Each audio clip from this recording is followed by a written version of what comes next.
Lorsqu'on devient chrétien, on est content d'un avenir meilleur qu'on vivra dans le ciel. Mais toutefois, on ne meurt pas le même jour qu'on donne notre vie à Dieu. Et j'écoutais encore un homme de Dieu qui disait que lorsqu'on donne notre vie à Dieu, Dieu ne nous enlève pas directement de la terre. Et oui, nous vivons sur cette terre et nous devons vivre étant épanouis sur cette terre. Il doit y avoir une réelle différence entre toi qui n'étais pas chrétien et toi qui as rencontré Christ.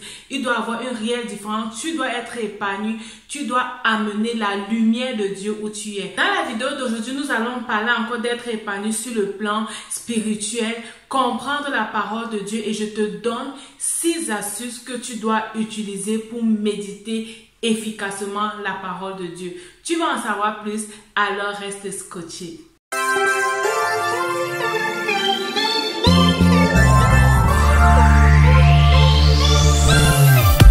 Salut, bienvenue à quelques minutes d'encouragement, bienvenue à cette nouvelle émission. Je suis Myriam Capsule, je suis ta motivatrice spirituelle en ligne.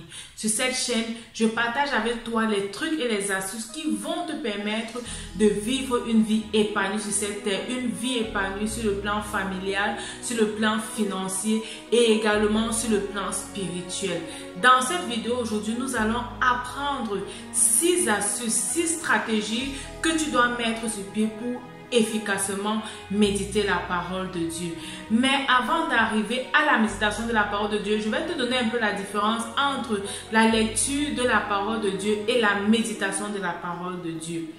Lorsque tu lis la parole de Dieu, ce que je t'encourage réellement à faire, tu ne t'attardes pas spécifiquement sur certains passages bibliques. Tu lis parfois pour te détendre, parfois par curiosité. Et il y a plusieurs personnes qui ont lu la Bible. Tu vas rencontrer les gens qui vont te dire « J'ai déjà lu toute la Bible », mais ils n'ont rien puisé de cela. Peut-être quelques pensées, mais réellement avoir une transformation à l'intérieur dans leur vie.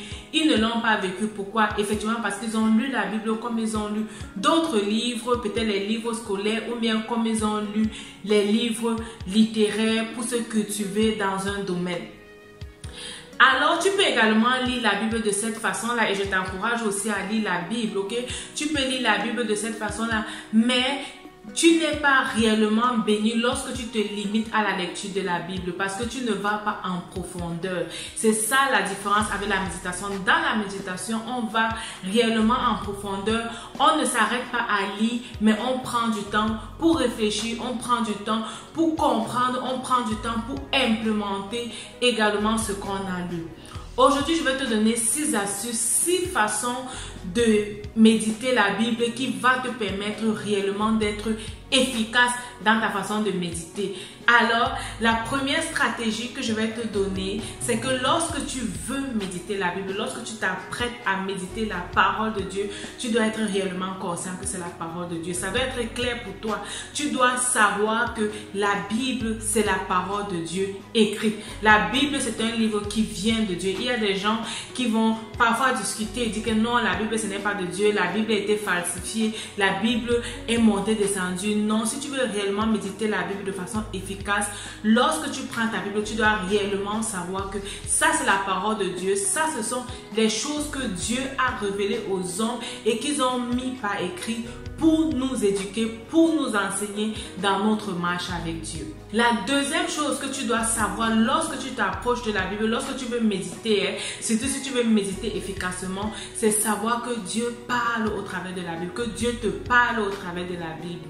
La Bible nous dit que Dieu parle tantôt d'une façon, tantôt d'une autre, mais nous n'y prenons point garde. Dieu nous parle et Dieu veut également nous parler au travers de sa parole. Lorsque nous voulons méditer, Dieu veut également nous parler. C'est pourquoi nous devons être conscients de cela. Ne pas passer juste un temps dans la méditation pour passer, mais avoir réellement cette attente que Dieu veut nous parler et que Dieu va nous parler au travers de sa parole. La troisième chose que tu dois faire pour méditer efficacement, ok, c'est que lorsque tu reconnais que la Bible, c'est la parole écrite de Dieu, lorsque tu reconnais que Dieu veut te parler au travers de sa parole, tu dois également te disposer pour écouter Dieu. Ça veut dire quoi? Ça veut dire que tu dois demander réellement à Dieu de te parler et prendre réellement les dispositions pour l'écouter, pour écouter ce qu'il te dit. Ok? Prends le temps réellement pour lui demander. C'est pourquoi nous allons t'encourager aussi, beaucoup de pasteurs et beaucoup d'enseignants spirituels vont t'encourager lorsque tu prends la Bible de prendre d'abord un temps de prière et de venir réellement devant Dieu, lui dire: je veux méditer ta parole, je voudrais que tu me parles. Ok, donc prends ce temps pour demander à Dieu de te parler. Ça, c'était notre troisième astuce. Et notre quatrième astuce, c'est lorsque tu as lu, effectivement, lorsque tu as lu tout ton passage que tu auras choisi, ok, lorsque tu les as lus, tu dois réellement prendre le temps pour comprendre, tu dois prendre le temps pour réfléchir, tu dois prendre le temps pour méditer. En fait, c'est ça, méditer, te poser réellement les questions stratégiques qui vont te permettre de comprendre le texte, ok? On a les questions comme par exemple, de quoi parle ce texte? Ou bien, qu'est-ce que Dieu va m'enseigner par rapport? Est-ce qu'il y a un exemple dans ce texte que je dois suivre ou alors que je ne dois pas suivre? Est-ce que je dois même me repentir par rapport à ce que j'ai compris dans le texte? Donc ça, c'est vraiment le temps que tu prends pour refléter le texte sur toi-même. Ça, c'est la méditation. Donc tu reflètes le texte sur toi-même en fonction de ce que Dieu te dit dans le texte, en fonction de ce que tu vis, en fonction de ce que tu t'attends à Dieu, en fonction de l'exemple qui est détaillé dans le texte. Ok, tu prends réellement le temps pour te poser ces questions-là. Ceci dans le but réel de vraiment comprendre le texte. Alors, méditer efficacement la Bible. La cinquième chose que tu dois faire, c'est de noter. Moi, lorsque je prends le temps dans la méditation, j'ai toujours mon cahier à côté de moi parce que je veux noter ce que Dieu me dit au travers de sa parole. Il y a des gens qui vont marquer dans le texte. Moi, particulièrement, je ne le fais plus. Je l'ai fait également dans le passé où je prenais vraiment le temps de faire des marqueurs dans ma Bible, de faire des marques dans ma Bible, mais je ne le fais plus. Et ça, c'est une décision personnelle. Je ne le fais plus parce que je m'étais rendu compte que lorsque je devais encore méditer le texte, c'est toujours les mêmes versets qui me parlaient et je me rappelais de ce que Dieu m'avait dit la dernière fois et tout.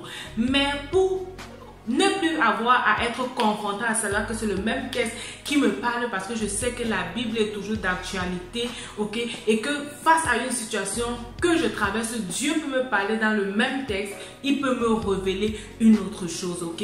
Donc ce que je fais maintenant, c'est que je prends réellement le temps pour noter. Si un verset m'a plu, je note ce verset, je note ce que je reçois dans mon cœur par rapport à ce que j'ai lu, par rapport à ce que j'ai réfléchi. Je prends réellement le temps pour écrire ces choses. Et alors, la sixième chose que tu dois faire, c'est de voir dans la parole de Dieu, voir dans la Bible ce que tu dois appliquer pour changer, ok? On ne lit pas pour lire, on ne médite pas pour méditer, mais on veut recevoir de Dieu, on voudrait que Dieu nous parle, on voudrait que Dieu change nos vies. Alors on ne lit pas pour lire, on ne médite pas pour méditer, donc après avoir lu, après avoir médité, après avoir réfléchi, tu vois maintenant dans ce texte qu'est-ce que tu dois appliquer, qu'est-ce que tu dois prendre pour aller avec, qu'est-ce que tu dois peut-être continuer à réfléchir au courant de la journée, qu'est-ce que tu dois appliquer pour toi, quel est le domaine dans ta vie dont tu es appelé à changer au travers du texte que tu as médité. Alors si tu pratiques ces 6 choses, réellement tu dois vivre cette vie épanouie parce que tu seras quelqu'un à qui Dieu parle quotidiennement et ta vie va aller de gloire en gloire. Ça, ce sont les 6 choses que je pratique, les 6 choses que je t'encourage à faire. Si toi tu as d'autres choses que tu fais et que je n'ai pas parlé dans cette vidéo, n'hésite pas, écris-moi en commentaire, partage cela avec moi en commentaire.